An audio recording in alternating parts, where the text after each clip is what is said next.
काय राजा काय तुला काही गप्प बसवतच नाही वय? आता काय केलं मी? काय केलं म्हणजे?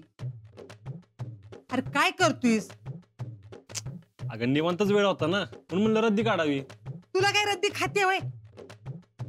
अरे डॉक्टरनं सांगितले तुला आराम करायला, मग आरामच करायचा नाही का? आता प्रॅक्टिसला जातो ते ठीक आहे र, पण बाकीच्या वेळी आराम करायला नको वय? कशाला तुला असले उद्योग लागतात र? अगं जे निवांत बसूनच करतोय की. अरे पण काय गरज आहे तिची सांग बघू बरं. पाटील ताण नाही का पडत? ती जखम कशी बरी व्हायची? बर बाई नाही करत. जी येऊ का? ये की ग शीतल, बरं आहे का तुला? होय मी बरी. आजा कसं आहे बघावं म्हणलं. काय हाय का बरं? हाय की. काय आहे बरी? अजून जखम भरायचा पत्त्या नाही आणि म्हणे तब्येत बरी आहे. आता मला सांग, ही रद्दी काढून बसायची काही गरज आहे का? काय र, कशाला काढली रद्दी? काय गरज आहे का? शांत पडावं ना एखाद्यानं. बघ ही बी तेच म्हणत्या.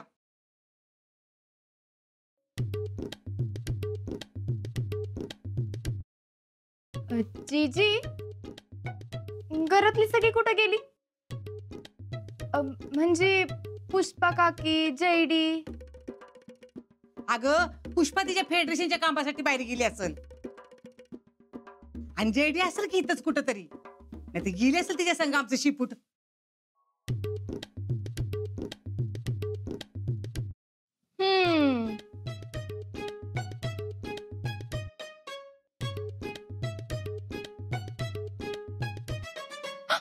अयो सांगायचं विसरलेच की.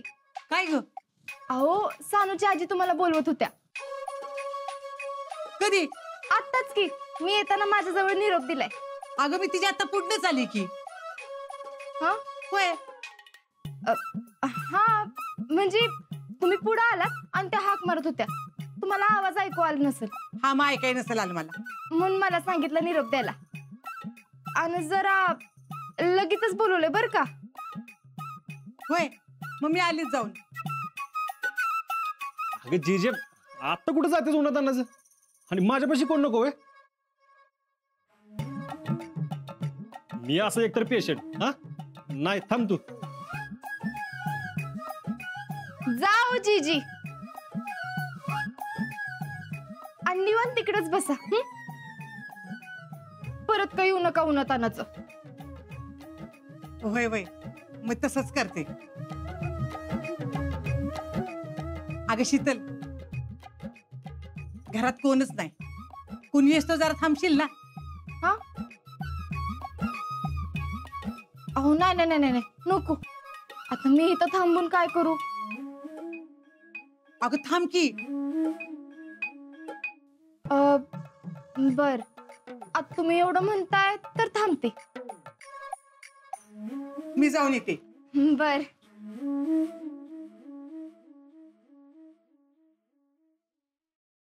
तू थांब. तुला काय कळतं का ग? जी समोर काय चाललं तुझं?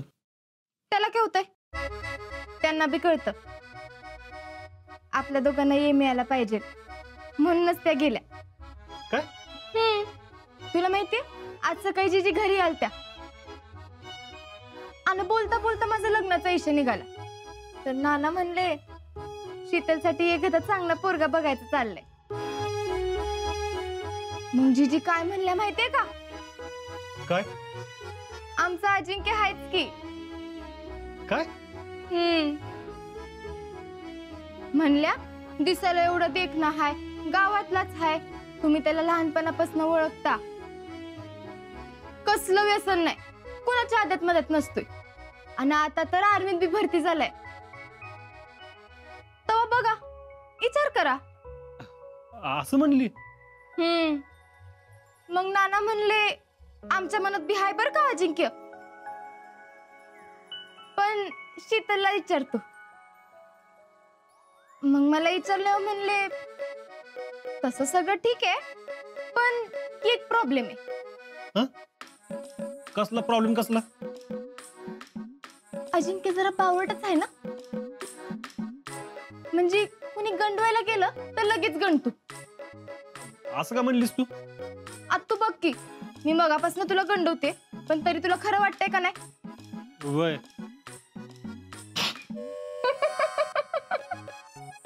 तू बी ना, मला वाटलं खरंच असं झालं काय. होईल होईल, लवकरच होईल. हा, पण असं गंडवत जाऊ नको, मला खरंच वाटतं. होणारच आहे. तू इथे ये. अगं काय करते बघल कोणतरी. थांब इकडे.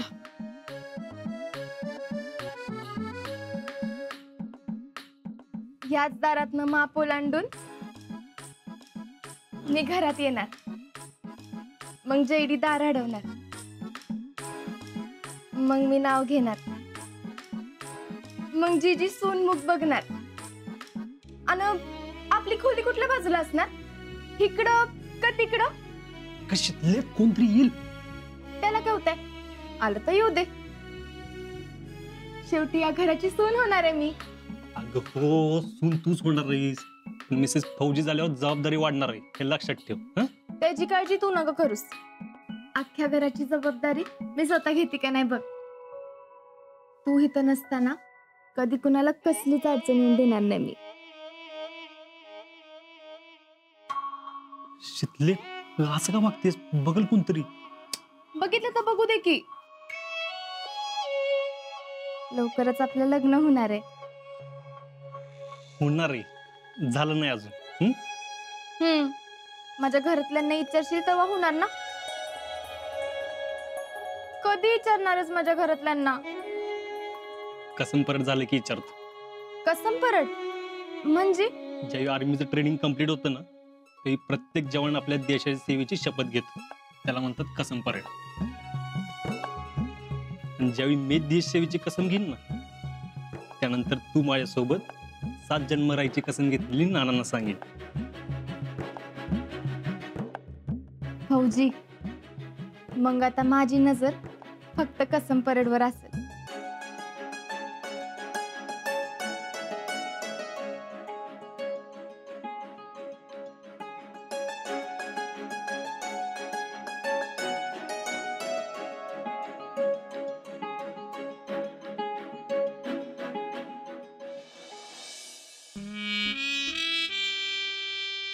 दिस इज टू मच टॅलेंट. काय चेष्टा लावली का आपली?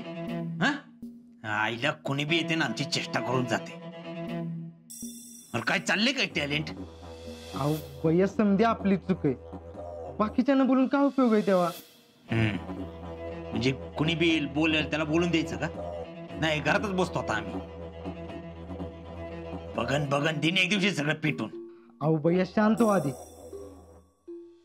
आधीच तुम्ही रागाच्या भरात एवढे प्रॉब्लेम करून ठेवलेत.